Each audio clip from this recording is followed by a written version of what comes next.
snow blowing snow earlier this week that I kind of wholeheartedly agree with CM Punk and that they really let him down. Oh yeah, 100%. Um, you know, B hyphen and Handsome Bane. It's the Rasslecast Power Hour.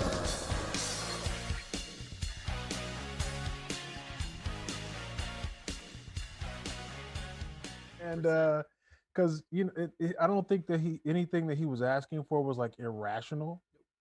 And None. when you consider how they fumbled the Summer of Punk, the whole Triple H going over, or what was it?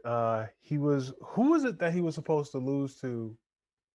I feel like it was The Rock. Yeah, he lost to The Rock. He did lose to The Rock, yeah. So he loses to The Rock, and he's like, okay, well, so is he going to be on Raw the next night? And it's like, nah. No. And he's like, Nope. So then, what the? Why am I losing to him? Right. Like, like they never like. I thought he asked like really good questions, and as we all know, Vinnie Mac hates really good questions. Yeah. he He hates logic. He's like me. He hates when you hit him with logic, and then it's just like, but then that doesn't make sense. So I like, okay, if he's the champion, why isn't he on the next show? I really get the sense that like you leave your logic at home when you start wrestling. Like that is step one is like you take your logic and you just put it at coat check and you go get it when you retire. Like that's. But if you've like when you win, pro wrestling plus logic is like really good when the two can meet, and it's like, hey, that's a logical conclusion from what happened from all that other stuff, because then they have him beat the Shield 3-on-1, and he's like, why though? Like it wasn't just like, oh, first of all, like, why make the match? And then it's like, you're building up this badass 3-man gang or whatever who's been laying waste to everybody, and it's just like, they all slip on banana peels. Like this pretty much. Okay. My guy was just he was. We just want to make Roman look strong. He's like, you know how he looks strong? By beating me. Like, make him beat me.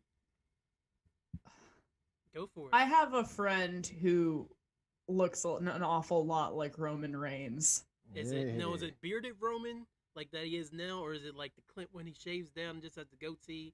Because I don't like goatee Roman. I like bearded Roman personally. Well, so he for sure has pulled it off both ways. Okay. Like his facial hair kind of fluctuates depending on the season.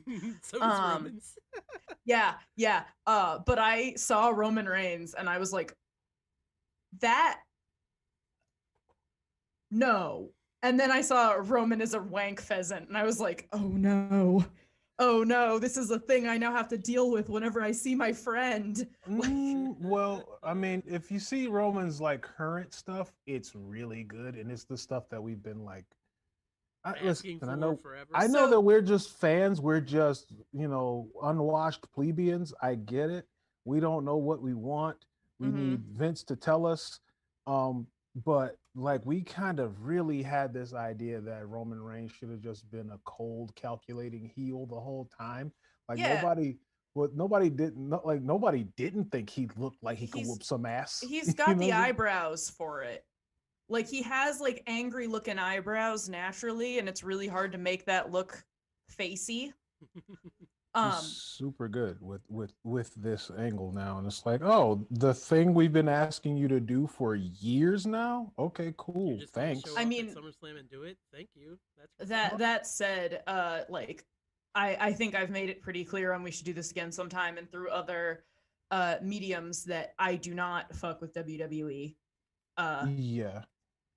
Especially because Vince McMahon's wife was bailing Capitol insurrectionists out of jail, and like a bunch of other stuff. I'm not. Yeah, and like, yeah, me neither. But like, I don't know. There's other good wrestling with people who aren't doing that.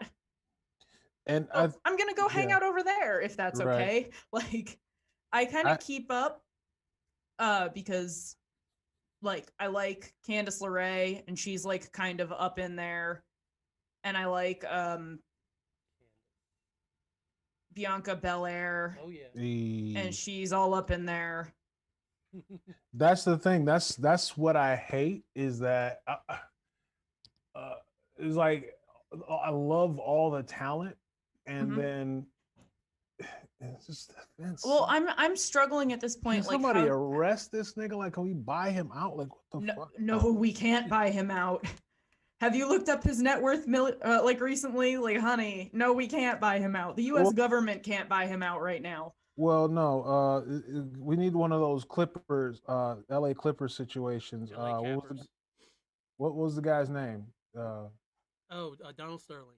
Thank you. You're welcome. Donald Sterling, you know, being caught on video saying things. Horrible things. And I mean, I don't know if I told you guys that I applied for a writing position at WWE. I thought about it before. I did too. And then they like laid off all of their staff and a bunch of their talent. Yeah. And I was like, legitimate. And then like 3 weeks later, I was like, got an email that was like, would you be interested at like writing at like a third of the rate we initially offered? And I was like, that's like $8 an hour. No. Right. But come on, it's the E, baby. I mean, I watched this man try to fight God. I'm all set. Like, definitely did. I don't know where else I could possibly bring it here. Like Hare Krishna, maybe? Like, I don't know. You guys hear that? What was that? Did you hear that though? Mr. Soundboard over here. Yes. All right, word. You got it working. Got it working. I love it. We have to get sounds exclusively for the Rasslecast. I need a soundboard for We Should Do This Again sometime. Specifically me, Eric because I feel like Mark would be too like gentle on it, and I have no problem just wailing on it. Yeah, this last episode of Shredhead Podcast was way smoother. Just because it's not a pain in the ass and a bunch of post production, literally 45 minutes, and then you add the commercials and we're done. So, Kat, before we go any further, I did hit stream on this. Are you okay with that? Yeah, that's fine. Okay, because I already hit it, and I was like, I didn't get consent. I don't think it's a big deal, but excuse me, dude. Oh well, no. No. You know what I meant. I don't really care. If anyone's mean to me on stream, though, don't tell me. I don't want to know. That's okay. I don't get a lot of visitors right now. I just want to stream. She's so cute. You're cute. They're not gonna say anything. Come on, baby. They just probably tell you to smile. I don't know. Come on, smile a little bit, baby. So my microphone is in the way. They don't care. Like women are wearing full on masks, and it's like, damn, baby. Oh man. Yeah, maybe I should. This is the Rasslecast Power Hour. Whoa, hey. Hey, whoa. Power Hour. Welcome, you sweaty marks. Ass faces. Yeah. Wait, whoa, no. Now you that's gimmick infringement. I'm the heel. Man. I'm the heel, damn it. I called it. And now I'm taking it. Now, for all you jerks out there who listen to us on a weekly basis. Now we're on episode 4, and you're welcome. So before you get all charged up, before we knock your dicks off with this episode, have a seat and get ready, because we got a girl on the podcast today. And as we all know, girls can't be wrestling fans, or at least that's what you're saying to yourselves. But step into the fucking 20s, jerk. We got Kat Chinetti of the We Should Do This Again Sometime podcast. That's right. We had our partner on last week. She's here this week. Hi, Kat. Hello. Hey. All right. Am I allowed allowed to talk now, or are you just going to like? Yeah, yell well, I some mean, more? well, just jump in there, babyface. God damn. I very nearly just came in with "What's good, penis havers," but I didn't. So It's fine. Apparently, I'm the only good guy on the show because Marcus came in with strong heel vibes last week. It's so fun. He was like a tweener. T Doza was a tweener, and in the first episode, that's when Tito's is a total babyface. Okay. Tito's is a total babyface. Shout out to him. His voice makes him sounds like a tweener though. He got that voice. I feel like I came in with like strong manager vibes. Like I have a clipboard. Like I'm ready to just be like, okay. Some of the greatest wrestlers of all time are nowhere without their valets and their managers. So that is desperately needed on this show. So what we do here, Kat, if you're not familiar with the program, which everybody in the wrestling world is listening to now, it's like the hottest thing since like sliced bread. God damn it, it's such good shit. Good shit. What we do is we always have our guests. We go right into their how did you get into wrestling, and then we kind of go from there. As the conversation progresses, we will eventually throw down the gauntlet, which is a list of 39 questions that have been crafted by Eric Greenlee himself, Handsome Bane. You will not be answering 39 questions. You will not be answering 39 questions. We will select a few of these questions. My bad. The gauntlet is comprised. We're going to take a break the face is everything. So that she can clean her drawers because she just shat a brick as soon as you said 39 questions. The list is 39 questions, but we pick from that list like maybe two. Yeah. We just okay. Sorry. Yeah, that would be That would be. I was over here like Eric like gave me a brief overview of what we were doing, and I was like, I heard a few questions, and you just like 39, and I was like 39 questions up your ass, like yo, like Sunday. All right, cool. Sunday. We gonna be here for a while. Yeah, this is a week-long podcast. 39. And then questions. the goal is to do everything within an hour, of course, because we try and do a power hour. And just Power hour. And for the love of God, let's try to keep people's names out of our mouths, because there's been a certain individual who keeps popping up on our podcast saying racist shit. So you mean Hulk Hogan? Yeah. Oh shit. Hot dog. Allegedly, you have to say allegedly because he's very litigious. I got video. I got video on the IG last week. Doesn't matter. You still gotta say allegedly. He called me, So did the other guys. Kat, he called me Kellen Coonley last time. Yeah, it was a mess. It was a mess, and Marcus was just loving it. He's like, "Did he call you Kellen Coonley?" He said something about raising his mighty Aryan arms. It was a Oh, the pythons? Thing. Yeah. Yeah, let's stop this right now. Let's stop right now. I will just say, Thunder in Paradise slaps and is available on YouTube, and he makes no money from it. So might I suggest watching Thunder in Paradise. Takes place all around Epcot. It's amazing. What was the nickname that you gave it? I believe it was something along the lines of dad porn. Yeah, that sounds accurate. Yeah. 90s dad porn. Yeah. I just like that it's all locations at Disney World and is so obviously locations at Disney World. Like at one point they're like, we're in England, we gotta go to a castle, and it's like God. Magic Kingdom. Like it's Disney World.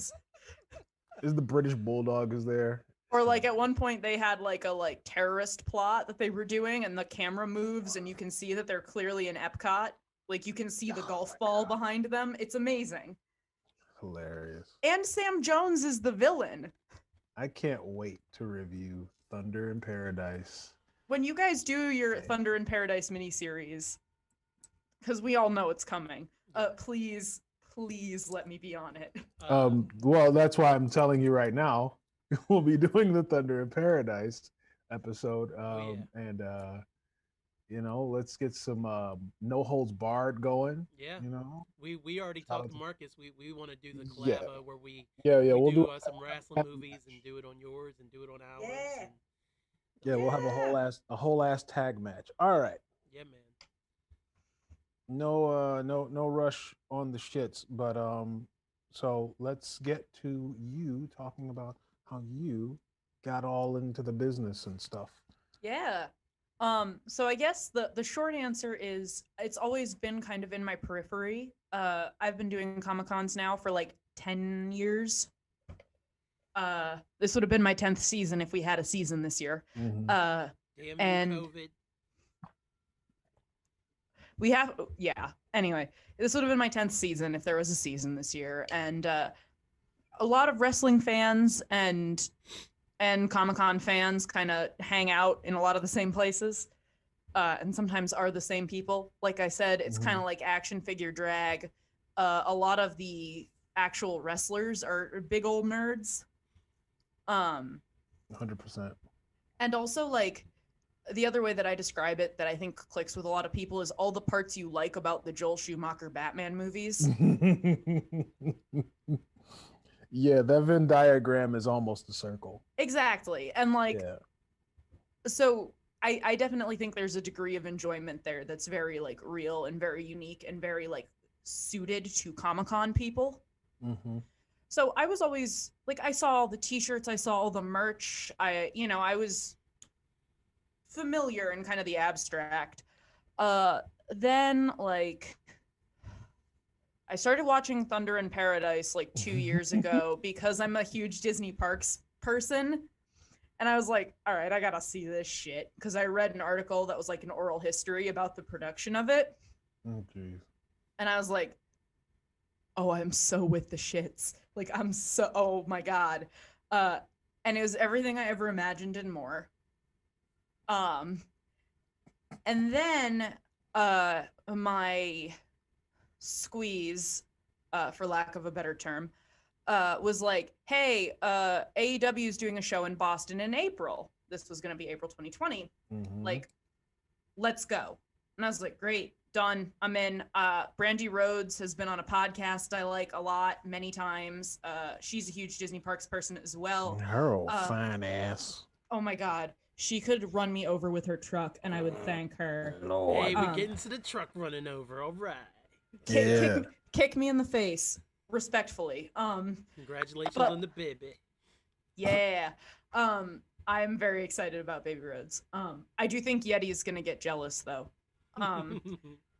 But like, so I liked her. Matt Cardona was on a couple episodes of things as well. I really liked him. So like, and Candice LeRae was also on one. I liked her. Like, so I liked a lot of the personalities, and I liked kind of the world a little bit. See the serpent play tricks. Damn it. Sorry. Sorry. Got a new soundboard. Hey, shout out to Lauren Hill, man. Everybody want to be a part of the Rasslecast Power Hour. Thank you so much. She was late as usual. I got stories about that. Candice LeRae and her former tag team partner.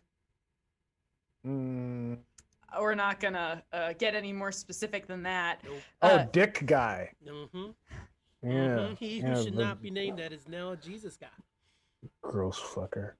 Anyway. See? I have tea about him that we should probably not air on the podcast, and since we're streaming, I'm gonna suggest that we, circle back to that allegedly. But anyway, so they like used to do outfits that were like Disney park themed. They did like Captain EO, the Francis Ford Coppola Michael Jackson movie. Jackson joint. Yep. Yeah, the most expensive movie per minute ever made. Still crazy. We are gonna change the world, man. We are here to change the world. We're gonna change it, bro. So and bad. like, so kind of a lot of the things that I liked started intersecting and overlapping. And so we were supposed to go in April. I always have gravitated to sports better when I can actually like physically see them. A lot of people and then like that. COVID happened. So that other part didn't happen. Right. And the first actual show I watched all the way through, like without like just watching it in pieces over like a couple of weeks, was the Brody Lee tribute show. Great one. I was on vacation when that whole thing shook out. And it was really sad. And like, I didn't even have a huge like connection, but just in reading up in like the days between when he passed and the show, like, dude.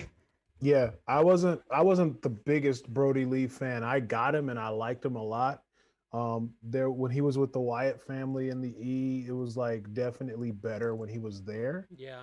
But like all the stuff that came out, everybody talking about how great he was, and you know how he was buying people boots and all that stuff. I was also like, feel oh, like okay. we never got a chance to really love him. Mm-hmm. Like he was about to get his like moment. Yeah. It sure was. And like after that, first of all, I thought that show was a really excellent showcase of a lot of their talent. Mm-hmm. Definitely. And it definitely made me invest in certain characters more. Also having -1, who is like a literal child, kind of be my entry point into the world was a little helpful, because this is not my world. This is not where I exist. So having a kid who has a lot of feelings, like being kind of the protagonist of that show, made it a lot easier for me to like buy in. It was very cool. And then because I'm never one to half-ass anything, I've been trying to catch up since then. I've been, watching stuff weekly. I've been going back and watching highlight matches from different wrestlers that I'm particularly interested in. Such as? Do we want the list? Yeah, sure. Right. That's what we're here for. So, as soon as Adam Page jumped off of the stage to screw up the people who were screwing up -1's birthday, I was like, oh, yeah, him. All right. It was not the first time I saw him fight, but this is like my I call it my toy box theory. The idea that basically every week or every few weeks, the show completely empties out its toy box and goes, there's this one, and they're gonna fight. And like, eventually you just pick one that's your favorite. Yeah. And like, for whatever reason, it just was Adam Page. And then I did some Googling, and now it's really Adam Page. I'm continuously fascinated by the Kenny Omega situation. Yeah. It's really cool right now. He's just a wild ass character, like altogether. Like we were talking about, like wrestlers being huge nerds.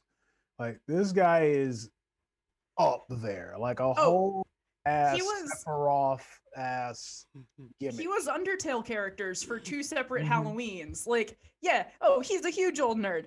Also, his Wikipedia page is 17 pages long. Damn. No, I believe it. And also just like he dresses like a member of Def Leppard, which is my brand. So we're doing great. If you want to get you some good old Kenny Omega, and you got like a day to watch like 3 matches, because they will take a day. All the Kenny Omega Okada matches, like Wrestle Kingdom, all that stuff. If you haven't already ventured into that, you will be there for a while, and it's a lot of false finishes and stuff, to where it's like it doesn't get tiring though. So it's just like I was emotionally drained. So like if you're into that, watching something that just like wipes you out and then has something like a satisfying ending, definitely like all of those matches. I would say in a kind of the opposite vein, where I don't find this character particularly compelling, but I work in a role and I have to interface with dentists a lot, and dentists are the worst. I hate them. Every time Britt Baker gets hit, I cheer. Every single time. It's just a gimmick, though. It's not for real. It's not a big deal. I don't care. It tickles the part of my brain that wishes I could sucker punch the dentist who calls every Friday afternoon specifically to talk to me and calls me sweetheart. Like, it's the same thing. Also, I for sure went to high school exclusively with MJFs. Yeah. I think we all kind of did. I went to an incredibly like ritzy private school. No, I did not. Look at you. Minor flex. And as soon as I saw the Burberry scarf, I was like, hit him in the face, hit him real hard. Like, I want to see this man. For black folk, I always like, it's hard for me to separate Burberry from Air baby Force showers. No, baby showers of like reluctant fathers being at baby showers. It's like, I'm so glad I didn't have to sit through a baby shower, man. I am so glad. wait, you didn't go? No, because my wife's incredible. Because this is what happened to me. See, she went to her baby shower, and what they did for me was they had a beer and diaper party for me. So all my boys came over and bought me diapers, and we just got real drunk and played video games. Dirty bastard. And Dirty it son of a was bitch. amazing. I hate you, dog. You gotta See? do the Adam Page thing, but with me also holding up a beer. Oh, okay. Gotcha. Like I applaud the idea, very much. Dirty bastard. Well, if you hold up a beer now, and I can later go back and yeah, I will send that to you, and you can like blow it up, whatever you need to do. Nah, he's like very married and whatever, and I wish him all the good in all the world. Yeah, anyway, MJF is less than a year older than me, which really makes me feel like I'm never gonna accomplish anything in my whole life. Well, I mean, try being older than LeBron James. You'll be fine. But also, I don't know if you guys know, his name is Kenny Johnson, I think. And he's on YouTube, and he does these really cool documentaries. And he not familiar, I don't think. did one on Oh wait, is that the dude who went to see MJF at his house? Yes. And he never broke character? Yes. Yeah. And that shit was like great. it's really good. And I watched the MJF one, and I went from being like, he's annoying and I like watching him get hit, but also like I kind of dig that he always wins, to being like, oh, I'm all in on whatever is yes. Gotcha. Yep. Save to watch later. Done. I'm like all in on That's- whatever's that's happening here amazing. now. With the additional caveat that I actually got in a fight with a friend about this the other day. Oh, Did you okay. win though? Did you hit him with the finisher though? I think I did. Yeah. He said that MJF could never be redeemable, like remotely, and It that wouldn't he's be never pro going to wrestling change. if that was true. Right. And that he's never going to change. And I said, I think the only way that he could change realistically is if there's like a manic pixie dream girl wrestler. Mm. And that's Yeah. she's gonna be just weird enough to be unbothered by him, and that's gonna really bother him, and that's Yeah, gonna like make him Someone who's change. not going to break more than he won't break. I don't know. Exactly. Okay. And then my friend went, you just described yourself. Yeah. It's got to be Zoe Deschanel or you. I think it's got to be Ramona Flowers, really. Mona Flowers. Like that level of like big eyes, like maybe the goggles, but at least like a weird purse and like combat boots, and being like, but also having no problem being like, you can't talk to someone like that. Shut the fuck up, like- Scott. Yeah. All that. Why can I do that? Because you're a fucking idiot, Scott Pilgrim. That's great. Scott Pilgrim's a pedophile. Absolutely. Oh, geez. He sure is. Yeah, you're right. Welcome to the Scott Pilgrim podcast. So, Kat, Welcome to the Scott Pilgrim So- Power Hour. going back to Knives Chow, can you like talk about exactly? No, I'm kidding. I'm gonna stop because I can Please really don't. get into. If we were I'd doing like a Scott for us to watch. Pilgrim, if we were doing a Scott Pilgrim podcast, I'd have to go grab my Not Your Manic Pixie Dream Girl t-shirt and or my Fuck You Pay Me t-shirt. Fuck you, pay me. That'd be We polite. actually could play Shapeshift the Whip. So Never there's hurts. that. Yeah, it's a flat out what do you call it? Sample from the movie. Mm-hmm.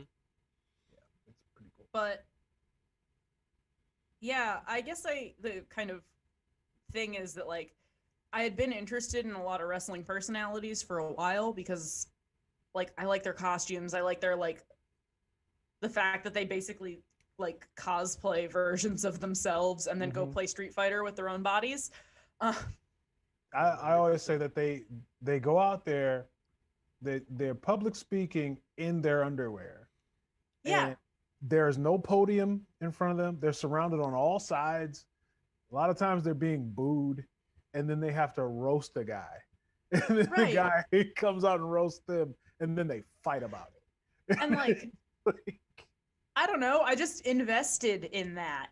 It's the same way that I feel about drag, honestly, where Like people come out in clothing that you don't associate with the gender they were assigned at their birth, in wigs and enough makeup that they could probably, you know, put a delicate face on everyone in a city block and just read you for filth. Like, yeah, exactly. It's, yeah, like then, the Rock was like the biggest, brassiest fucking drag queen. and then also I went filth. back. I've been rewatching RuPaul's Drag Race in my like depression haze.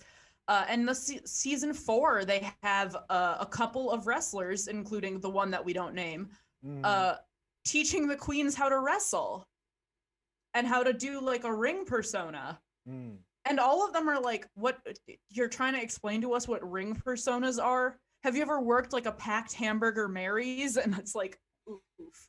Like, it's really interesting. They issue in. Yeah, honestly. And it's really cool. And so, I don't know, I guess they're kind of two sides of a similar coin. Yeah, and both of them have a decent amount of cosplay and comics thrown in. Yeah. And that's why a lot of wrestlers don't have a hard time transitioning into acting. Like, and like a lot of like directors, they say like, well, they were there on time. They're like not hard to work with. I said stand there and they were already over there. Like, it's super easy. And like I would describe myself as probably a casual wrestling fan, but like I absolutely get the appeal and I'm enjoying learning about it, and I'm going to continue to enjoy learning about it. That's more than most people who get into wrestling and stuff. Like when you first introduce them, I mean, we always bring it up. It's like, it's fake, it's scripted. Why are you watching it? Why aren't you watching UFC? Dance. It's performance art, though. It's like on that's TV. the thing. It's on TV. Yes. It's on TV. Like I don't want the Undertaker to be able to hurl lightning. He'd probably throw it at black folks. But also, like, and there or, it is. You know, but like my Undertaker will never be racist. Okay, I don't care what Mark Calloway does. Undertaker's not racist in my head. I don't care. Right. Some of the someone catches him. I ain't doing it. I ain't nope. Some of the deathmatch stuff that I've watched from Japan, it's too real. Where they like throw down and like barbed wire and electrified like broken glass and like whatever. Yeah. And I just like, if I wanted that, I would watch Saw. And like I don't watch those very often, and when I do, it's usually not fun for anyone involved. There's something. Yeah, I trained at a place that was like that. Like the school, we didn't do any of that stuff. And for me, a lot of times when people are doing that, it's because they like aren't technically sound, and or they can't go. And so they show up in jeans and bash each other over the head with fluorescent light bulbs, because it's like, it's still entertaining to somebody.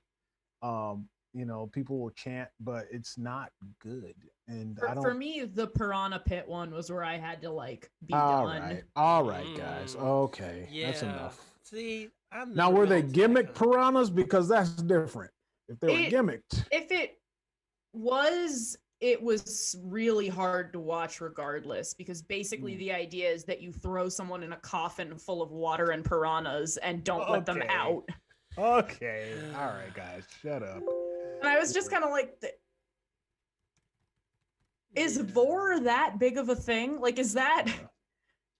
Like, I'm not into anything where people like can really get hurt. No, I would much rather watch Jungle Boy's possibly problematic like Tarzan gimmick than that. Possibly. Yeah. I mean, I don't know. What jungle is he supposed to be from? well, I mean, Tarzan is the story, and he's dressed like Disney's Tarzan, which is why I bring it up. Tarzan is the story of like white people will always prevail even over nature, which like I mean, come on, man. I was raised by these apes. Well, yeah, except his parents who were eaten by tigers, but like whatever, they were clearly inferior white people, not like their ubermensch son Yeah. Or Jungle Boy, I guess.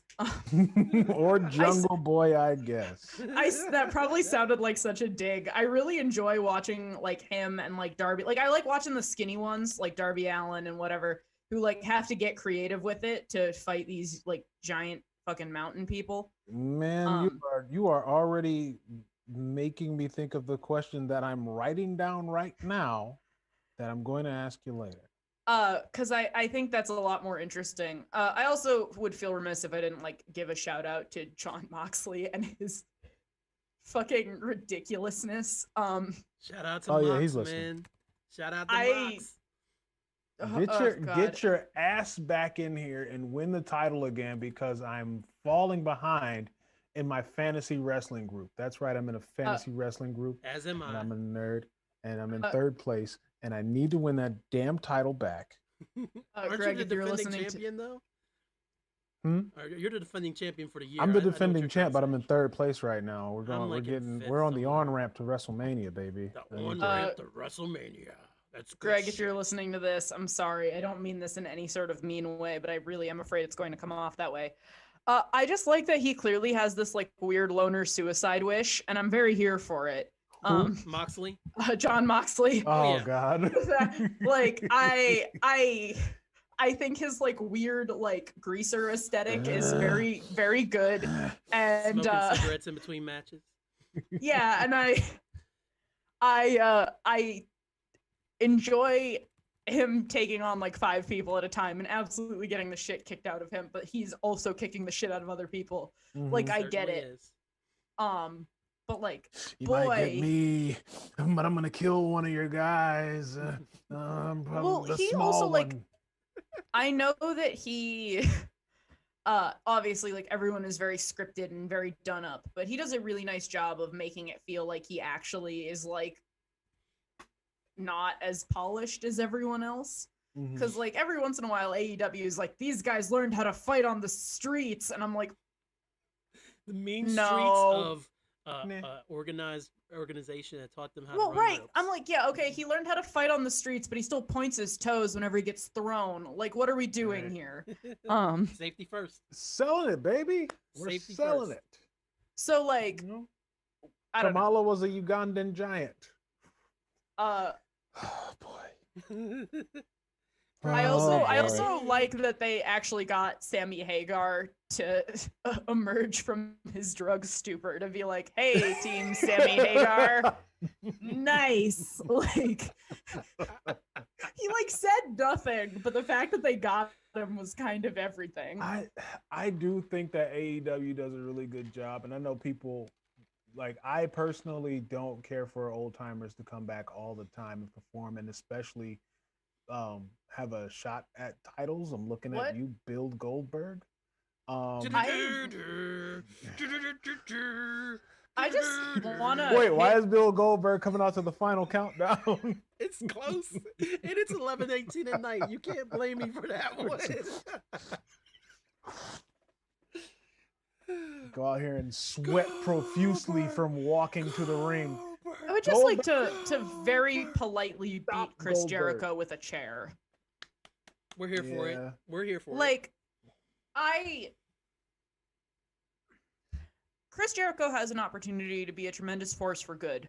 His podcast episode with Nyla Rose, I think, is really good. Oh, also, she's on my favorites list. Fight me outside, nerd boys. My DMs are always open. Man. But she's not. Wait, what? I'm confused. Well, right, but his episode with her. Or a boy? I don't know what's happening over here. I don't know. His episode with her is like really good. Like, he asks really good questions and stuff, and like I think he has clearly so what isn't connecting? Well, I mean, listen, I understand if you've like hit your head enough times, eventually some of your synapses start to die. I do get that, but like, I feel like it's like he's so close and yet also so far away. Like, the way that he's looking at it, he's all the way around the circle from where he is. But if he turned around, he would be like, ah! Like, holy shit, it's liberalism. But like, he just woke up one morning, like probably about 18 to 24 months ago, and he's like, you know what? my life's going pretty good. You know, I'm super old and I'm wrestling. I feel healthy, and I was doing real good WWE. I think I'm going to leave, and I'm doing this Japan thing. And you know what though? I really like this Donald Trump guy. I'm gonna start giving him a bunch of money, and then you know what? I'm gonna really get behind him. And you know what? All lives matter. And then it's like, yeah, we're done. We're done.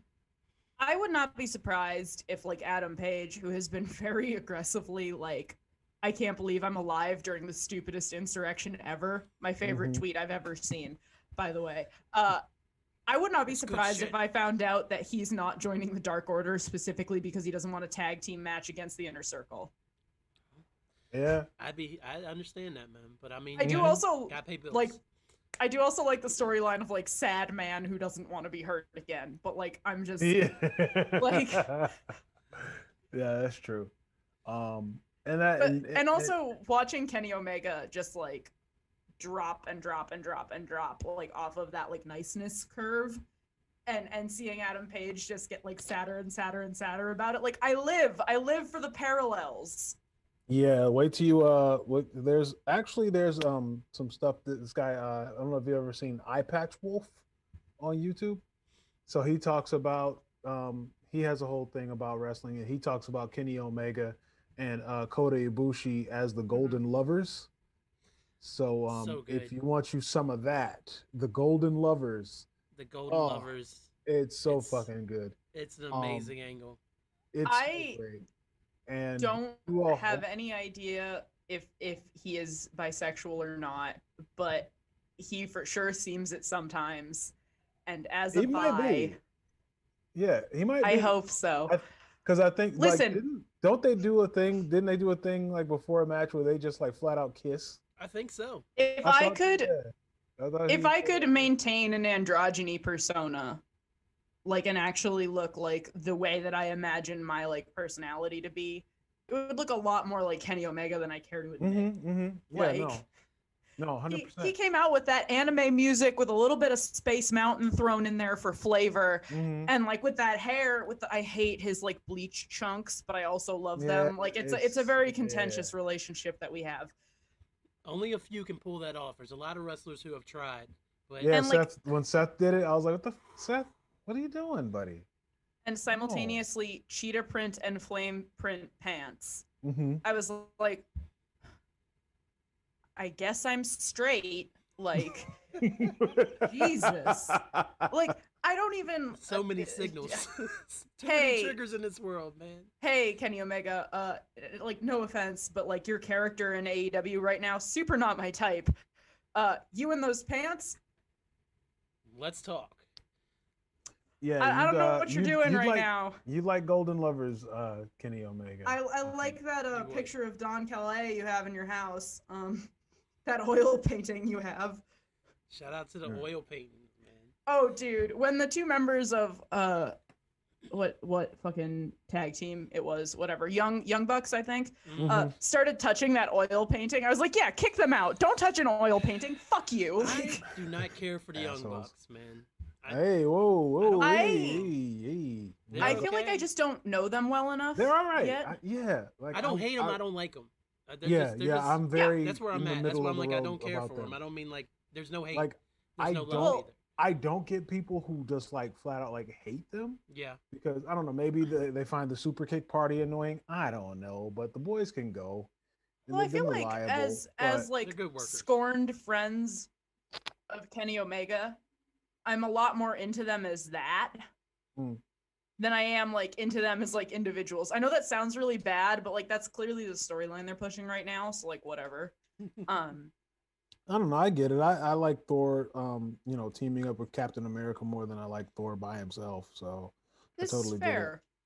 But like I at a certain point, I had to ask a couple of my friends who have been into wrestling for a lot longer, and I said, "Are you meant to care about all of them?" Not at all. And they both said yes, and I was like, "They're doing it wrong." No, it's like guys, I'm having a stroke. Like, no. It's tough. I think. Well, I'll go back to something I said last week where I said the Attitude Era is overrated. The only thing I'll walk back is what wasn't overrated is that you cared about a lot more of them than in most In most eras, time I frames. think. Yeah, Yeah. absolutely. So yeah, if somebody, is, I mean, people think that like everything from the Attitude Era was great, and it wasn't. But like Mhm. there were a lot of characters who got a lot of shine. Like when you think about like Funaki going out there and delivering a whole promo, and then like doing the whole really racist Japanese mouth moving and then no, sound. And then like at the end of it, he just says, indeed. Yep. It was a great bit. Like it was really fucking racist, but it was It a was great horrible. bit. And it got him, I'm sure it made him some money. It made him some As money. you know, saying when he start coming out with T-shirts that say "Indeed," you're like, I guess I can suffer through this racism a little bit, but it's fine. It's fine. I am for sure considering getting an Anxious Millennial Cowboy t-shirt. But I also am like, I don't know that like wrestling and I are there yet. Like, I feel like we've been on a couple dates, and this would be like the equivalent of like Third being base? Facebook official. I What don't do know you that want? we're there yet. What are you waiting on to see his credit score, or just see how he treats old ladies? I don't know. Yeah, I just feel like I think that's important. More I, important than the credit score, for reals. There you go. we can work through a bad credit score. Remember when old ladies used to throw batteries at people at old wrestling shows because they got way too into it? What do you mean? It wasn't just old ladies. Everybody, man. Like it used to Nah, be. but it's like old ladies though. It was I like, know what you're come on, talking Brett. about.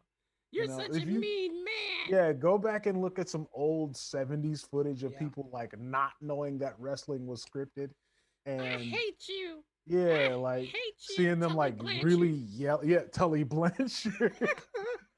You never have another name like Tully Blanchard again. He sounds like he's either a cowboy from the 1800s or he's a pro wrestler from the 80s.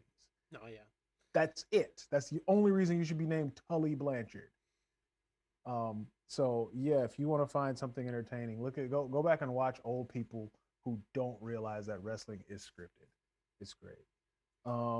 Should we start the gauntlet now? We should start the gauntlet. Yes. We should start asking Kat all 39 questions. questions. Actually 40 because I just wrote one down. All fucking 40 questions. Let's go. So are they like opinion questions or are they like trivia questions? No, their opinion. No, we're Okay. keeping the gate, baby. Because Okay, cool. girls can't like wrestling. Hey now, So- that's not true. I mean, I That's feel not like true. AEW heels might have something to say about that. That Cool. said, I find their page horribly vapid and shallow. It may just be that I haven't gone to an event yet, but like the way they share things, I'm like, why do you think I like wrestling? All right. I'm just gonna jump into this one because I was kind of thinking about it, and Let's you're talking get about it, Nyla dude. Rose. We're talking Darby Allin. What do you think about intergender matches? Like flat out, let's put a man against a woman and have a match. I feel like I haven't seen any yet in AEW, which is fine. But like also like fuck each other up, man. Like especially like throw Darby Allin, who I will. No, I shouldn't call him that. Never mind. I was gonna say like throw some of the skinny ones up against some of the like other skinny, like whatever. Like there is a certain point where like I don't know, Darby Allin like pro wrestling. Like, right, but also Darby Allin like brought in a belt and used that against someone almost twice his weight to like bring him down. Like clearly they're encouraging you to be clever. So if they're encouraging you to be clever, then like as long as you know it, if they're not like, oh, by the way, you're fighting, Cabana in fucking 5 minutes, like, right. Yeah, fuck it up. I don't care. But if you're doing that, make it fair. Like it's got to be like a 50-50 who wins, who loses, right? Or at least like whatever, approximately. You don't want it to seem fake. Because authenticity is, so important. It's kind of everything in this business. It's everything. I mean, Yeah, sure. MJF and Jericho had a fucking musical number, but yeah, authenticity is. Hey, they authentically threw their backs into that. I did enjoy that. Even They though they Jericho did a was great job, by the Yeah. way. I really like that was Oh my god, I got that was one of the first things where someone sat me down and was like, "We're watching this because you need to know it You're exists." watching wrestling right now. Yeah. But also like yeah, no, like as long as everybody's cool with it. If someone says they don't want to fight a man 5 times their weight, then like maybe don't make them do it. Right. But like yeah. Obvi. as long as everyone's on the same page and everyone's cool with it, yeah, dude. Hyphen. Yes. Your opinion on that? I'm with Kat. Like when Tessa Blanchard won the Impact Championship and everything like that, I did end up watching those couple matches. Who did she beat? She beat Sami Callihan for the championship. Oh, okay. Wow. So when they had those matches, I was told to watch them by a friend, and I checked them out. And I was going in. I was like, oh, I'm kind of interested to see how this works. But they had really good chemistry, and Sammy took care of her. She took care of him, and it worked really well. Now, same thing. I don't want to go out there and see Nia Jax face a cruiserweight. I mean that's kind of pointless. I mean they'll be like, oh, it's Nia Jax, she's a woman. I'm like, yeah, but Nia Jax can wreck you. Like that's pointless. Nia Jax is like 275. Right now, Nia Jax versus Braun Strowman, sure. Let her toss him around a little bit. That'll be. Get your ass, Nia Jax. Get your big ass over here, girl. Oh, hi. Hi. Yeah, I like Nia Jax. No. No. She's I think you fucking dipped hot, into bro. fantasy land there for a second. Get your big Time. ass man. Yeah, time out. What? Time. All right. No, but she had to, Oh, she's getting more than she's, drink. And we're back. she's gonna pour Jim Beam over her role, head. man, because normally I you're was the wondering. one going for the booze. Yeah, I had to. How could I not after that? I'm just drinking ionized water, is all. He wants Nia Jax to hit him with a truck. I mean, listen. I from the top rope. No vehicles. Let's just a nice splash. Just do it. Frog splash or just splash? Real leg drop and just end it, and that's how I want to die. Okay. Can I sing at your funeral? No. Why? No, we have to lead a hyphen. That's my knee-jerk reaction to that question. We have to lead a hyphen podcast group like We Are the World style, like everyone's singing together. I will be harmony. That's and Handsome Bane died from Nia Jax like dropping him, and he liked it. So one day we're gonna have to talk about why Prince wasn't at that recording, and it's hilarious. But in the meantime, my answer to that question, I said I don't think I've heard that one. Go ahead. Oh, it's great. I'll talk about it later. Okay. Or you can edit it. Oh well, wait. Is the music podcast spot open now? In the network. It kind of is. Yes. Okay. Cool. I have some concepts. We should talk about this off air, but like I have some concepts. Okay. But I think I don't know that I want to take on like a whole other co-hosting situation when I already have to watch like on average 10 hours of content for the other podcast I make. I hear that. But and then there's the whole other secret thing we won't talk about over the air. Right that you're blasting out, right? Yeah. What? Nothing. It's a thing we talked about. Intergender wrestling, yeah. Yeah. So intergender wrestling. Listen, man, if Rey Mysterio Jr. can take on, she just swigged that bitch. She just smashed that shit.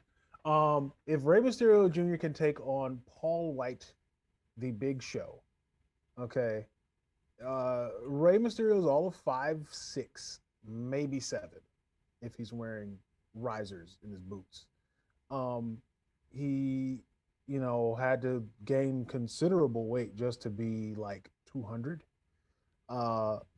And he has the whole his what do you call it? His repertoire is basically like what's it fucking Black Widow with nothing but Hurricane Ranas and tilt-a whirls, then we can put men and women who are matched evenly.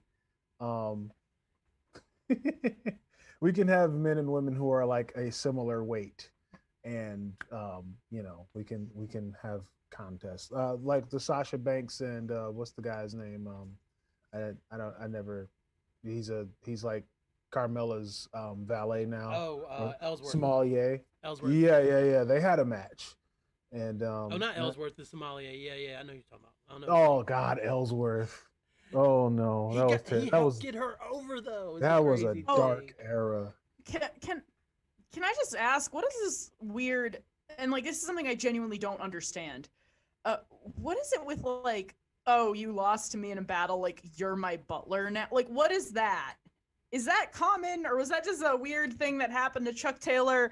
Like, I feel like I came into the middle of like this weird tradition that I just don't understand, and like makes me feel a little unsafe. It's like very shoujo manga-y, but like not. I don't know. Help.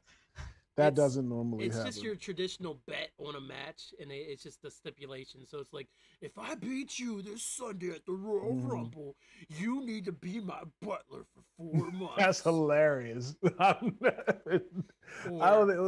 have to say, I'm not watching that, but that's hilarious. It happened on Dynamite too with Chuck Taylor, and the fucking guy had to.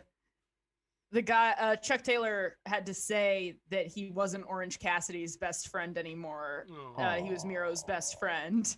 And shout out to the guy Miro, man. That's great. Love me some Miro. It was really, really dumb, but I was like, oh, Orange Cassidy looks so sad. Like, and that's the magic of pro wrestling, is that they can sell you anything. Like, that would suck if like one of y'all had like somebody, and I know that you're saying it against your will, but if somebody like beat me in a wrestling match and was like, no, your friends have to say you're not friends anymore. And I'd be like, bro, like you already won. Like, what do you want? Yeah, like that's some great but to just destroy your spirit after beating you physically. You have to give me your wife. Shout out to Orange Cassidy, who, whenever asked how he got into wrestling, starts recapping the Fast and the Furious movies. Apparently, this is a common thing where they're like, how did you start wrestling? And he's like, okay, so there was this garage. And like, he just starts telling the movies in chronological order. It's very good. I love professional wrestling for reasons. It's like so good, man. Like he was one of the people that, just watching it, I was like, you don't care.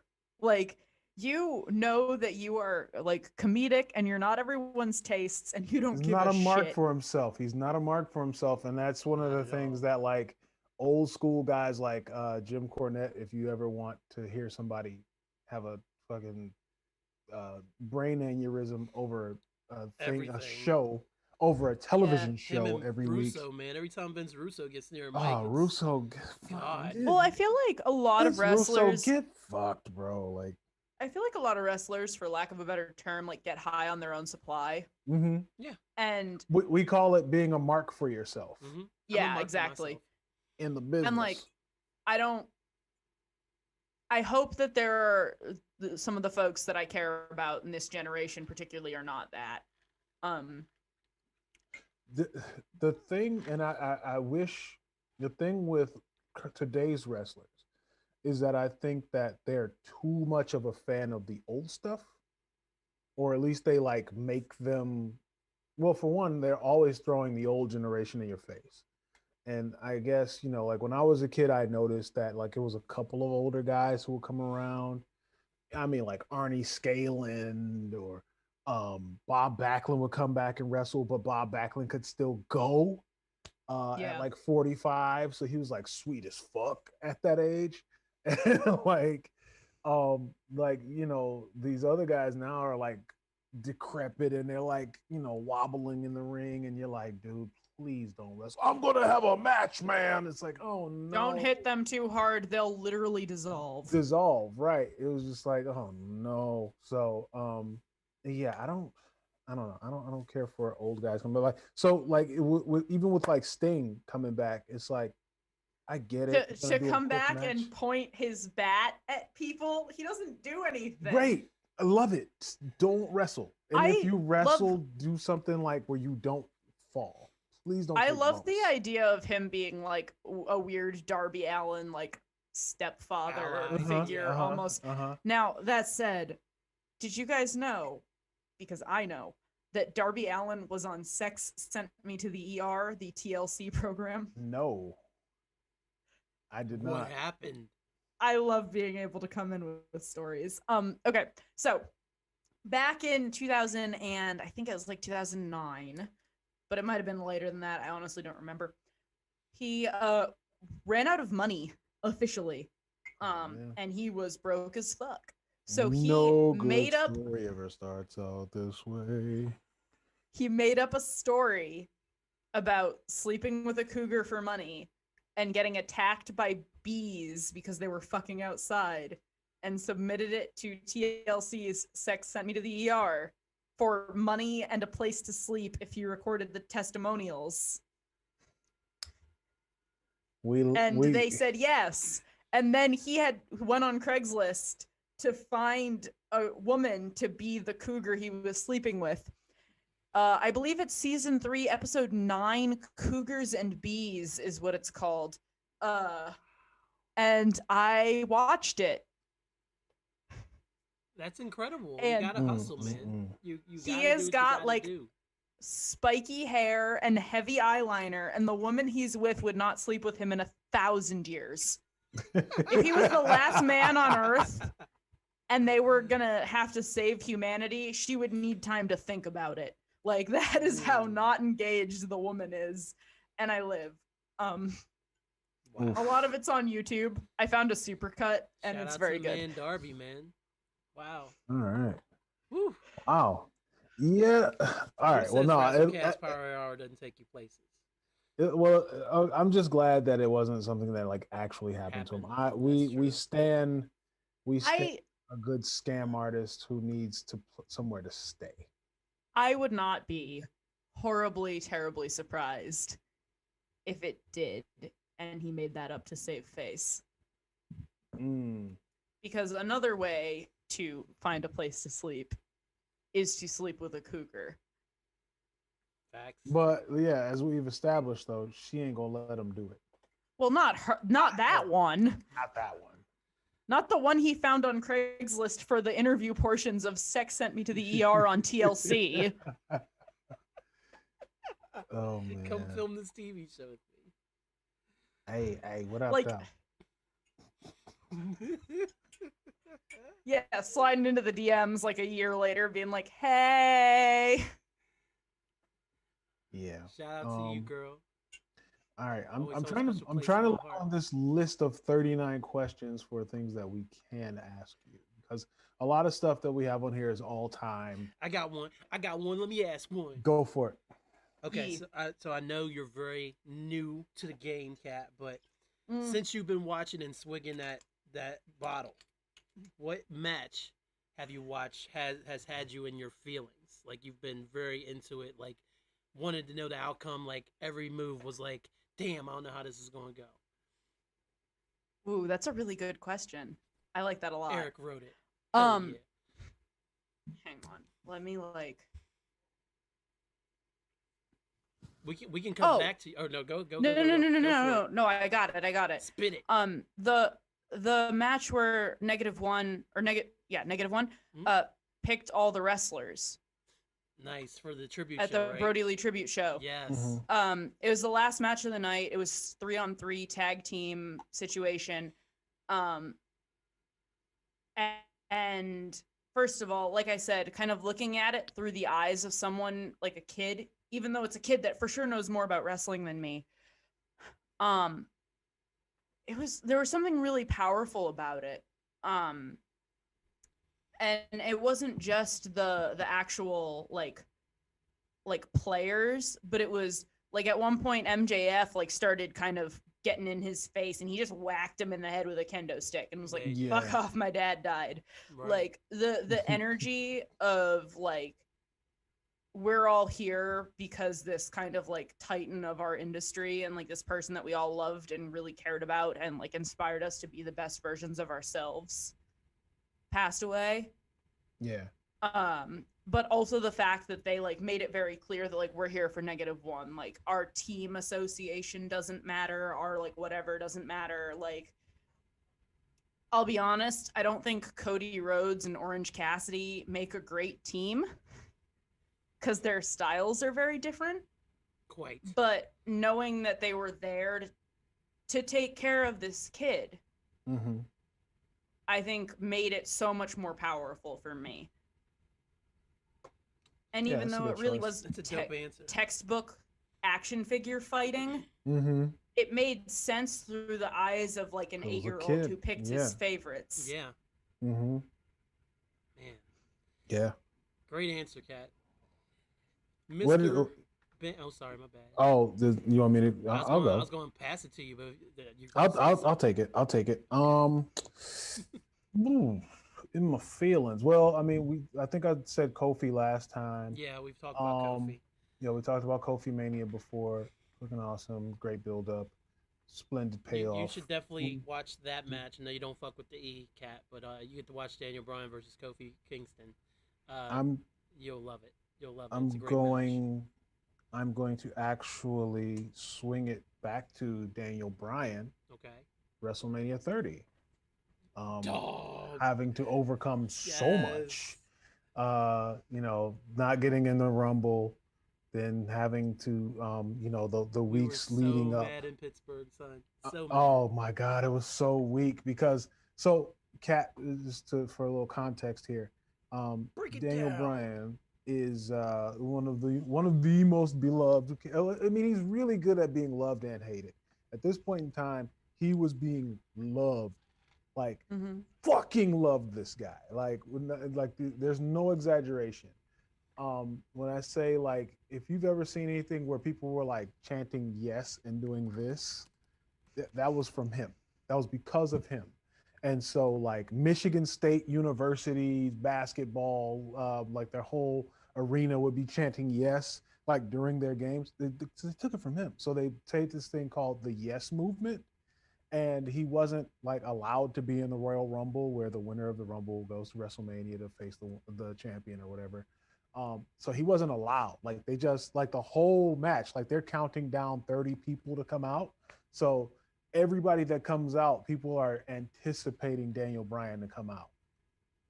30 people come, 30 people go, no Daniel Bryan, and people are pissed. Yeah, the number 30 was Rey Mysterio, and we booed the shit out of him. He didn't deserve it. We just wanted Daniel Bryan. Yeah, no. People like turn their rage on Rey Mysterio. Then Batista wins. Then they like, so to the point where, and this is Dave Batista. This is Drax the Destroyer. I think he Drax by this time. He was Drax, yes. He was Drax at this point in time. They booed him so hard they changed his name to Bootista. Okay, so it was like they were not here for that shit. They wanted Daniel Bryan so bad. So where the point where it was just like, all right, well they bring Daniel Bryan out. They're doing the yes movement, the yes chants and all that. And then they do like an Occupy WWE thing where like fans got in the ring. But it was like, by that time it had been scripted. They were like, oh shit, we fucked up. We should have put him in the Rumble, huh? Yeah, I guess we should have. Yeah, we make big money by doing that, huh? Yeah, so let's milk it. So it's real funny that Vince McMahon maybe acknowledged the Occupy movement in any way, and it was just so he could get more money out of it. Hilarious. That's so brilliant. That's what makes him an evil genius. Good shit. I don't think he's a genius though. He's not anymore. Like this is not me trying to be a shady queen. Like I know I'm a shady queen, but this is not me trying to be. But he strikes me as someone who, at least in the last, I'd say maybe 10 years, has just been throwing shit at the wall to see what sticks. Yeah. And then 6 weeks later going, oh shit, that stuck? Yeah. All right, cool. Yeah, and like, he's not paying by attention. then it's like not relevant or desirable anymore, but like it took him too long to like circle back and see. Yeah, he almost missed Becky Lynch, and by the time he got around to Becky Lynch, she had cooled off. But anyway. Also, the fact that he like maintains the like I think it's like 40% of people's like Cameo and OnlyFans money and stuff like that. Like, I've got some real strong ethical opinions about that. A wrestler that got let go over it. Zelina Vega was her name. Yep. And she didn't want to stop doing Twitch, and then they said it's because you had an OnlyFans, even though it was non-nude, but it's because she didn't want to stop doing Twitch. Essentially, she wanted to rebel. But then again, why is Adam Cole still allowed to be on Twitch? Does anybody answer that for me? Because I follow the dude. Because he's probably kicking up. Well, honestly, he's probably kicking up. Because because he followed the rules.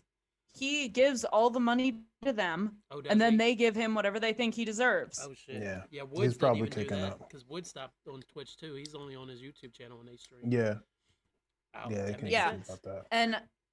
And they continually make fun of this on AEW, by the way, which I think is hysterical. They do. But like, I'm not. I would be remiss if I didn't point out that when WWE started saying that they were monetizing people's non-WWE endeavors was right around the same time that Matt Cardona, who has a really successful podcast, was furloughed. Yeah. I didn't know he had like a it was. podcast. Oh yeah, the Major Wrestling Figure podcast. It's amazing. It's yeah. I'm obsessed with it. I've always been a Zack Ryder guy, and I never. Yeah, no, they talk. Yes, the also, if you're trash like me, he's been on my favorite theme park podcast a couple of times. Oh yeah. And he's Disney and Star Wars and toys is like him. You know, he's just like real cute and charming, and like I just want to be his buddy. Like, talk about somebody who got screwed over. He got real screwed over by Vince. We could tell you all about. He's basically the first. He's basically like the first wrestler to have a very successful YouTube page, and like they got really upset because he was able to get himself over. Yeah, and it was. And that's why I think he's real contract shy right now. Because he can make enough money to like live from being a full-time podcaster. So he wrestles as a hobby now. He doesn't sign any appearance minimums or whatever. He just good for him. I get it because it wasn't even like awesome. Yeah, one of the things they'll always try to get you with is the fans weren't feeling like the fans fucking loved that guy. Yeah, we did. And it was, it was just like out of spite, like, how dare you make them love you without us telling you that they can love you? You're supposed to get beat up every week, so that's what you're gonna do. So if you're a big fan of Zack Ryder and or Matt Cardona, I would really highly suggest checking out his podcast and supporting his I would say outside of wrestling endeavors, because he is really cool. Absolutely. And I just like want to be his buddy. Also the fact that his color scheme is like white, purple, and teal, which is also like my life color scheme. Oh, nice. That works. He was rocking his colors hard, I was because we were talking about Matt. I was his old radio theme song came in my head, and the part where he says "woo, woo, woo." I loved it. He got "woo, woo, woo" done on the back of a pair of mouse ears one time, which was very funny and dumb. I think I remember seeing that. You gotta live your best life. So match had you in your feelings, Hyphen? I gotta bring it back to my guy CM Punk, man, because when he faced, ironically enough, freaking Chris Jericho at WrestleMania 28 in Miami, he was the WWE champion, and the rules were you can't get disqualified or you're going to lose the belt. Jericho's doing everything in his power to make him lose the belt. They weren't even the main event, even though he was the champion, because that was the first Rock versus Cena match. But him and Jericho went out there and had a hell of a match in the middle of a night that had several good to great matches. And I didn't think my guy was going to pull it out for like several times, and he retained, and it was a happy night, man. I was real concerned, but I was literally hanging on every near fall, every line tamer, everything, man. And they finally got the third Anaconda Vice on whatever it was. I was like, oh, gosh. Was it the Anaconda Vice or the Koji Clutch? It was the Koji clutch, but The, he the called it the coach, anaconda. well, because they were vice. calling it the anaconda vice. It was Yeah. like, wait a minute, which one are you doing? What? Yeah. What? Yeah. They yeah. would go back and forth, but it was Shout out to the Koji clutch. That shit looks weird, but it looks like it might hurt. facts. It just better looks than like it the takes a SPF. while to get into. But It does. It does, because when he was able to pull it out, that was the cool thing about it, was because it took a second to set up. When he actually locked it in, it was like, oh, I It's didn't see like- that coming. Yeah, it's So- like, bitch, you about to choke out against my hamstring and my ass. How Take you it. like it? Take that. Take that. Take that. Take that. Take that. Take that. Take that. Take that. Cut off your circulation, sucker. Oh shit. Yeah, boy. So let's one more question. One more question. I think we can do one more question. Let's do one more. You got one in front of you? 'Cause, Oh, I wasn't ready though. Hold on. Neither. I'm sitting here looking at wrestling belts. Oh, Nice. nice. You know, I I should got you. probably. Okay, go for Oh, a wrestling move you've seen someone do to someone in person. it. We brought this one up before, but I'm That's sure just hilarious, bro. I'm sure you've seen a wrestling move preformed on a human being in real life. I don't know if this counts as a wrestling move, but a lot of the bigger guys in wrestling tend to do this like chest thing with the smaller guys. Yeah. Where the smaller guy runs up to him like clearly ready to jump or whatever, and they kind of just like put Body their check whole 'em. chest forward. Yeah. They don't even touch him. It's just enough that they see the chest move that they're like, they're gonna hit me, and they kind of like fly off. I was about 2 inches away from being in a bar fight. Ooh. Because this guy was drunk and wouldn't leave me alone. Mm. And the bouncers at this bar like came up and did the chest bump, and like literally it was like the Avengers assembled. Like the three of us like immediately like snapped into this triangle formation, like ready to fight. And I mean, if we're being technical, there are a lot of times where guys like jump and then swing each other, and it looks like they're doing like, and I had the time of my life, like, and you know, whatever. Or they do like the thing where they like have their legs wrapped around their waist and spin, like whatever, Yeah. like. So I don't know. I did a lot of musical theater, so that Love it. you know, there's a lot of stuff if you look for it. But I think the chest, every time the chest like pop happens, that makes the guy like go flying backwards like they've been hit, even though they haven't been touched. That's a favorite of mine. Yeah, that's a parry on Street Fighter 3. Nice. So, Also, can I ask y'all a question when we're done with this round? of course. Absolutely. Okay, cool. So I'll go ahead and go for this question. So, despite my dad's constant reminder that they're the greatest stuntmen in the world and how scripted it is, he still watches it. He really likes SmackDown, and he'll record Raw. But anyway, when I was a small child and getting into wrestling, we would do what dads did with their kids. We would play fight or whatever. And this motherfucker put me in a figure four, and Jesus. he really put me in a figure four. The though. figure 4. There's no way to not do it painfully. Oh yeah. Well, he put it on there, and I was a small child. I was like, oh my god. Yeah. I'm gonna use your legs to break your legs is basically what the figure 4 says. Yes. And I was like, oh my god. And he's like, you gotta roll over. I'm like, I can't roll over. You're a huge doesn't man. I'm a work, small bro. child. This isn't It fair. doesn't work. So that was always his I'm go-to. gonna die here. Right. I didn't know. I thought You're supposed to put the arm up and then like I do like- didn't know.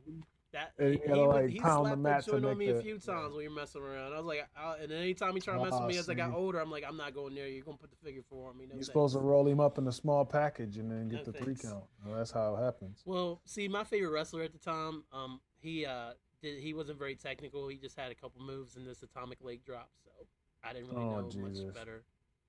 Oh no. Oof. Your turn, Eric. So seeing moves, I've seen a couple, but nothing like remarkable because like kids where I was, kids couldn't wrestle. I was the wrestler in my neighborhood. So like I said, a lot of times I had to prove myself or make sure that nobody messed with me or my brother. by using wrestling maneuvers. So I was washing dishes one day and I looked out. We had just moved to where my mom lives now. We just moved to this new house. We just bought it. We moved in there. I looked outside. I'm washing dishes and I hear a commotion. My brother is outside. I'm in the house washing the dishes. So I'm like, make sure my brother ain't mixed up in no trouble with these brand new cats. And sure enough, it was someone my age shoving my younger brother to the ground. And I said, "Oh, we can't have that." That's no So I, promptly put the dishes down, went out the side door, came out the front, no words, shot the guy's cuffs, picked him up on my shoulder, spine buster into a Boston crab, but then I knelt next to him. So it was like a lion tamer kind of like, and I was trying to make his toes touch the back of his head because we were brand new to the block. And, this is I don't know any of those guys. So y'all aren't hypermobile, are you? Y'all aren't hypermobile, are you? As in what, like my yeah, no. Oh, okay. Guys don't typically. You're not supposed to you've been that way, but not that far. Because I can touch you're touch his toes to the back of his head, and I was like, yeah, no, I can just do that. Yeah, he wouldn't have liked that. I would have. Okay, got it. Okay, cool. I would have found another way. He was not a fan of it. He had the crunchy bones. Got it. Yeah, so it was like all of his weight was on his chest. And so yeah, he doesn't have the spider joints. Yeah, even if he did, he could not breathe at that point in time. So yeah, that's kind of gross. But, Thank you. Have you done that for Marcus? Please tell me you've done that for Marcus. No, I haven't. When y'all get together, Marcus be like, "Hey, what's up?" Yeah. Like, I routinely have friends who see me lean on a table and forget that I can do it backwards, hey, Alexa, and they're like, "What the hell is that?" And I was like, "My spider arms." So what's funny is Alexa Bliss literally does that in matches where she falls, and then she'll pop her arm out this, and then the people freak out, and then she'll roll them up in a pin bitch, I can really do that with my arm. Oh no. Yeah, she's done that. Oh no, can we cut this from? Oh, we're still live, aren't we? We don't have to be. No, never mind. It's okay. Or you can wait till we're done. Yep, we're gonna circle back to that. Oh no. Okay. Oh no. Yeah, oh yeah. no. Oh no. So yeah. The I performed most of the moves on people. Oh, so no. yeah, it was definitely that one. But what was your question for us? Yeah. What is your favorite piece of media that stars a wrestler? Ooh. I have several. I got one. Go ahead. Well, it stars The Rock, so let's go ahead and get that. Yes, that's probably. I don't know. I feel like that maybe that's a cheat code because I was going to say The Rock too. But yeah, there's this movie he was in. It was before he became action hero Rock. It's when he was Rock's I know acting. what mine is. And it's the game plan. He's the star quarterback. I love that. Geez. I watched that for the first time in first week of quarantine. Yes, I will watch that really movie anytime. It's him being the star quarterback. Finds out that he had a daughter, and her mom ended up dying, and he had no idea. She comes and sneaks and finds him, and he learns to love her as he wins his first championship. It's like a beautiful story. There you go. It's great really how those sweet. things coincide. I know, right? I really like it. But also he was and he's struggling a ballerina in it too. Yes, he was struggling with concentration and discipline as a football player. Mm-hmm. So that's where the ballet kind of slid in for both of them, and it was really well done. Sure did. Listen, I am not going to explain this. Okay. I'm just going to tell you who's in it. Okay. Mm-hmm. Okay. Okay. Early work for Batista. Former world champion Rob Van Dam. Oh yeah. One Ja Rule. Ja Rule, baby. And Omarion. All starred in the cinematic triumph known as Wrong Side of Town. Yep. The movie that's so bad, it's amazing. It's impressive how bad this movie was. Um, It's something. you I haven't seen it in over 10 years, probably. it but is it it's is something. it is the movie that drinking games are all made from.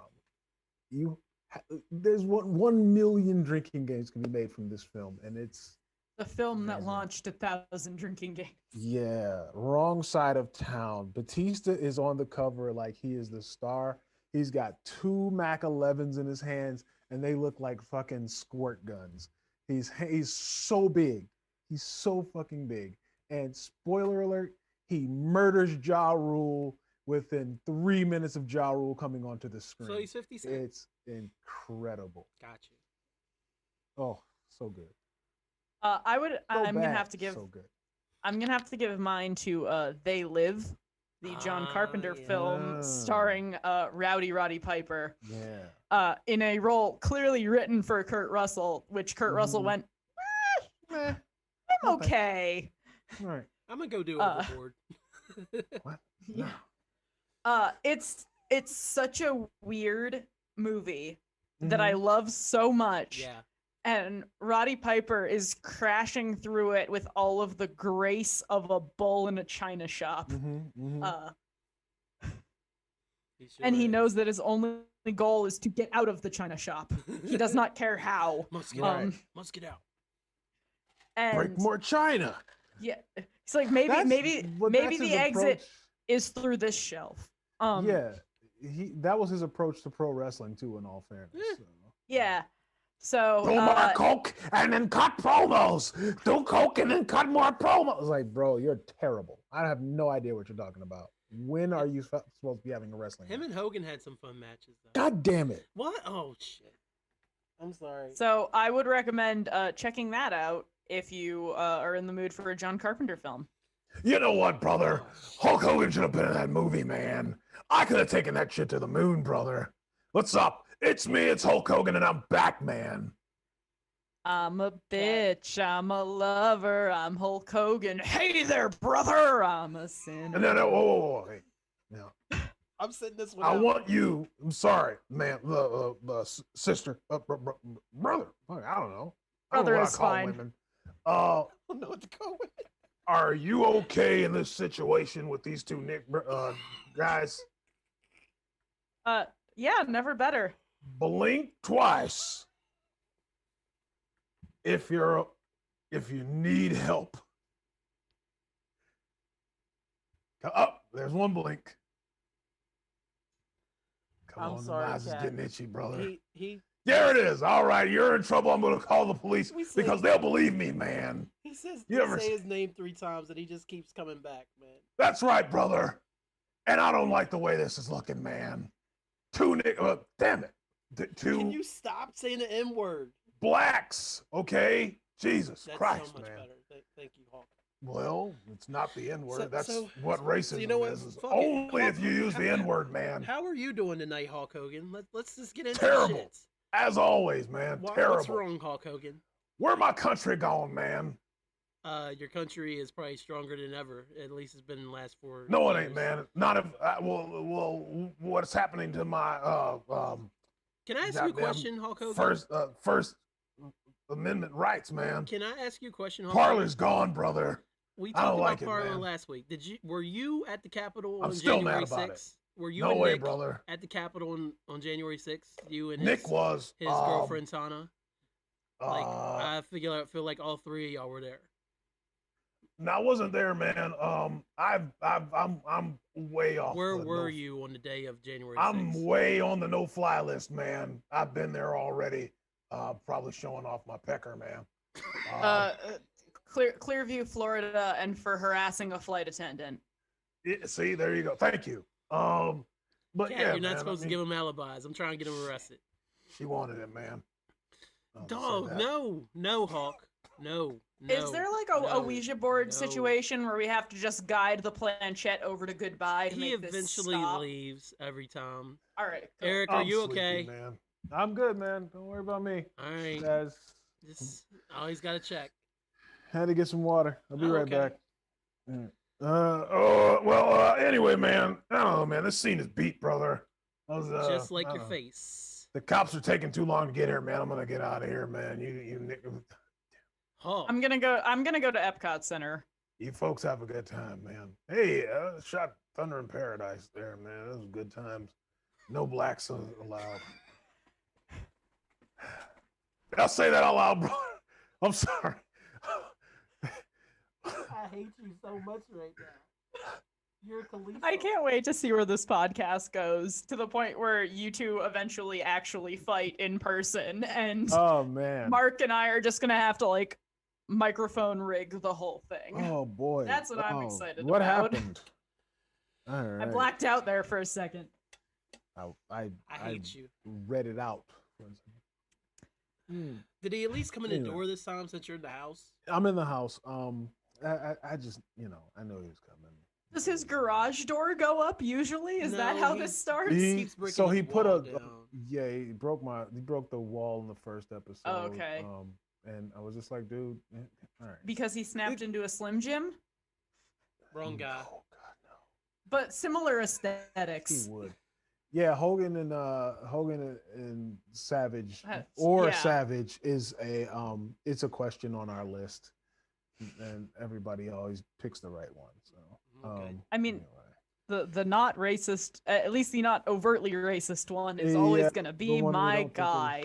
Right. But they both are really into red and yellow, and Macho frankly, has a offensive big amounts suit. of self tanner. Yes. So, Kat, before we get out of here, we do this thing, and I don't know if you are up for it, but we do two always- things. Wait. We do two things.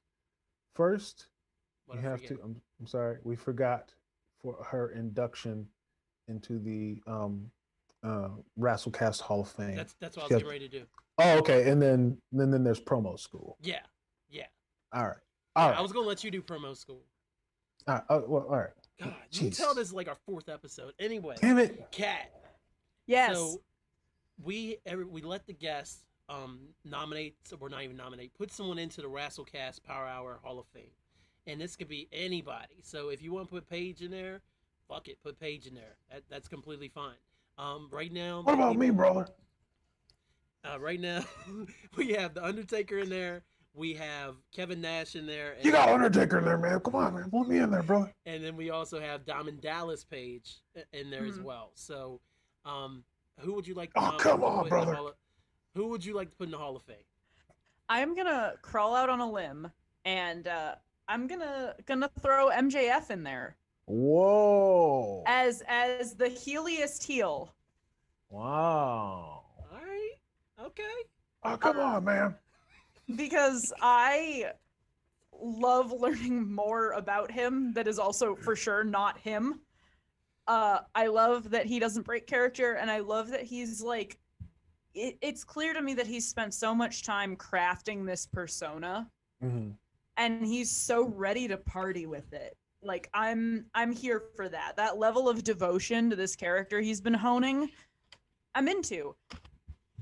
Yeah. And yes, the character's kind of shitty. Like he's a shitty guy, but like it's not Supposed to be. like the one that we won't name, whose entire shtick is "touch my dick." So like I'm here for that.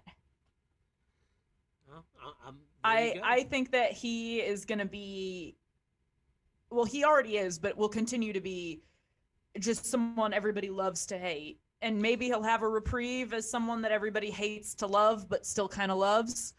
But I don't think anyone's ever going to have uncomplicated feelings about him.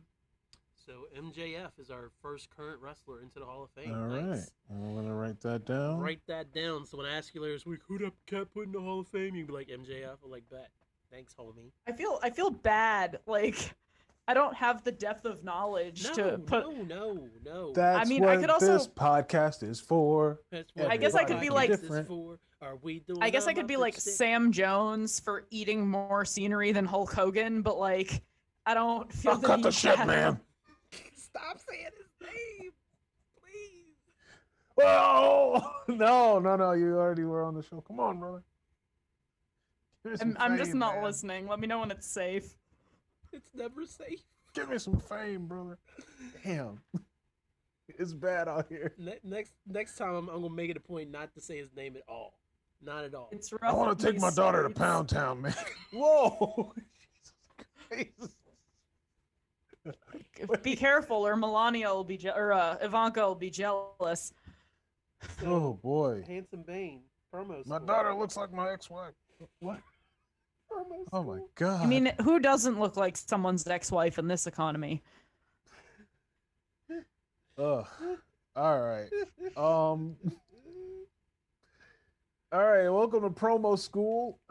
We asked our guests after they've already put someone in the Hall of Fame. We asked them to cut a promo on an inanimate object.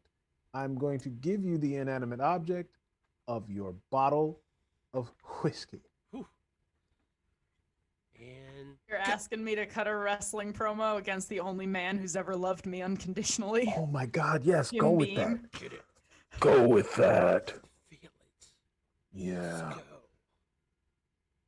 Get in your feelings. Oh, she's turned pink. I've been pink this whole time. All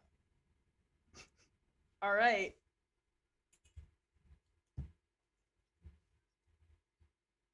I don't know how to do this. Do I know how to do this? You know how to do this. You know how to do this. Is this just like Just when they tell it yell off. into the camera? Okay, think You that you've can had. do- Yeah, that's when they yell into the camera. So be like, Okay. okay, I'm hungover. But you don't from have this to bottle. yell. You I'm can do never whatever drinking you again. want. This is what I think Got it. about your Okay, cool. whiskey.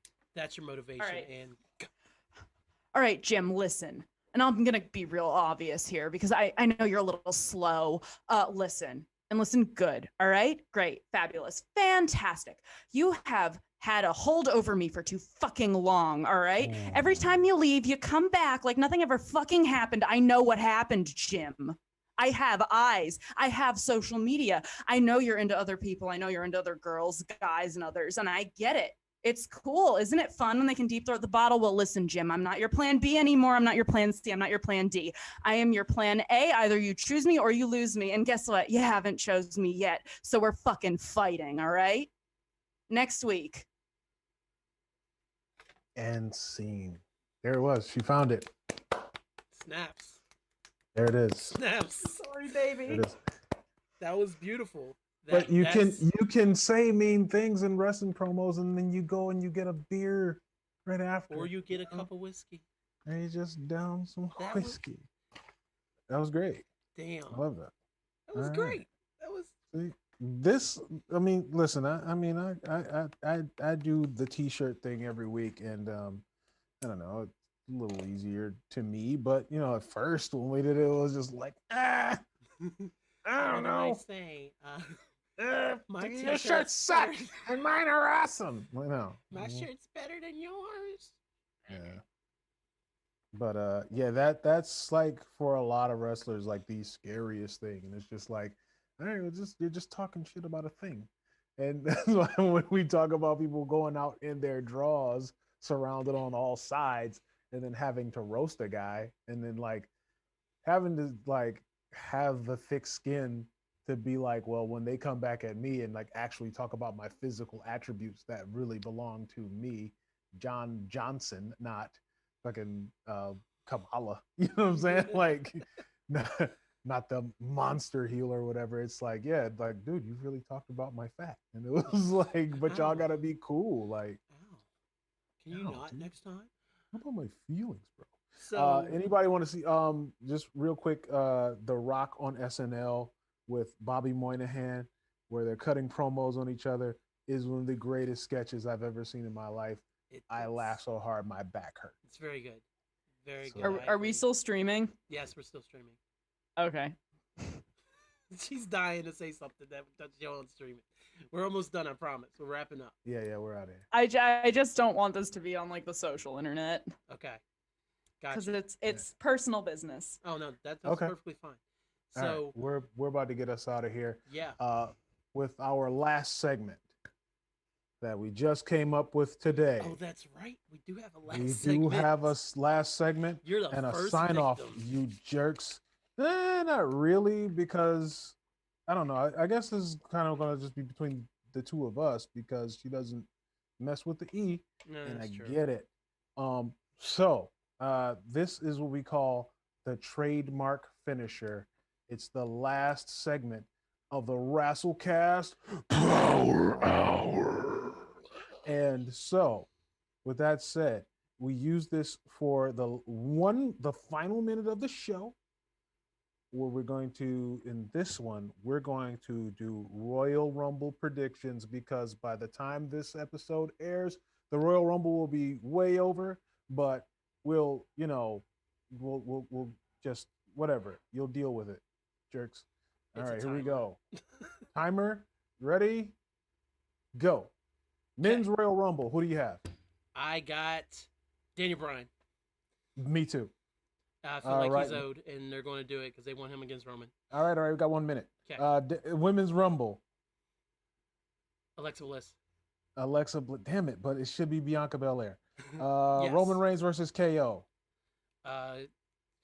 Is it for the belt? It's for the belt, right? It's for the belt. Last man standing. Roman. Me too. Drew McIntyre versus Goldberg. For Drew the belt. McIntyre. I got Goldberg, unfortunately. I gotta think so too. Yeah. Women's tag match: Asuka versus Charlotte. Asuka and Charlotte versus Nia Jax and Shayna. Charlotte and Asuka. I got Nia and Shayna. Women's SmackDown: Sasha versus Carmella for the belt. Sasha. I got Carmella with the fuckery. Big E versus Sami Zayn for the IC title. Big E. Bobby Lashley versus Riddle for the US title. Tom, I got Lashley. Yeah, the same. Those, I don't even know if those are gonna be on the card just because of time constrictions. Yeah. All right. Well, speaking of time constrictions, we'd like to thank our guest and family member, Kat Chinetti. The door is always open.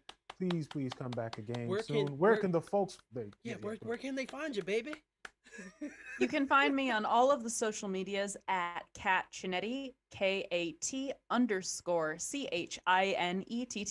and that includes Instagram, Twitter, Twitch, and whatever all else is out there in the echelon at this point, including but not limited to my Cash App. Wink. If you liked this podcast, please check out my other podcast with Show and Mad Love, who's on the show last week. We should do this again sometime. We upload every Thursday. And this week is my first editorial all by myself. So something to be excited to, if you're not, sick of my voice yet. We'll be there. We'll definitely be there. And I think I'm going to be talking about Justice League. I'm here for it. Maybe we won't be there. It's a balanced approach, examining the goals of, I would say, the goals of someone who had to leave production being able to finish their vision, but also how this was entirely funded and coordinated by Nerd Rage and what that means for the state of Hollywood at large. Yeah. Nice. Got it. Looking forward to it, as always. You're the only podcast I'm listening to right now. So. Oh, thank you. Yeah, I've leaned back into the music side of things, but I'm like, oh, it's Thursday. I'm what that means. I'm still 2 weeks behind on our podcast. I'm current. So, Kat, do you want to take us out? Just say something clever and be like, we don't know. Hey, what?